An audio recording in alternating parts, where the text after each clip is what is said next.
দেয়ার, দেয়ার, দেয়ার। সেন্টেন্সে কোনটা কখন ইউজ করবো এটা নিয়ে কি কনফিউজড? তাহলে চলুন আজকের এই ভিডিওতে কনফিউশনটা একেবারে ক্লিয়ার করে ফেলি। ফার্স্ট অফ অল, দেয়ার অর্থাৎ অ্যাপোস্ট্রফি সহ যে দেয়ারটা আছে, এই দেয়ারটা হলো দে আর এর কন্ট্রাক্টেড ফর্ম অর্থাৎ শর্ট ফর্ম। এর অর্থ হচ্ছে তারা।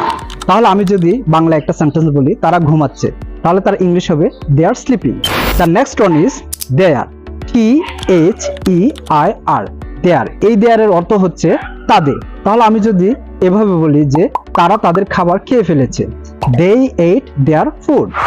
The last one is there, THERE, এই দেয়ারের অর্থ হচ্ছে সেখানে। তাহলে আমি যদি বলি আমি সেখানে যাব, I will go there. তাহলে আজকের কুইজটা দেখে ফেলি। আজকের কুইজটা হচ্ছে তারা সেখানে তাদের খাবার খাচ্ছে, এটার ইংলিশটা কি হবে? প্লিজ কমেন্ট সেকশনে লিখে জানাও।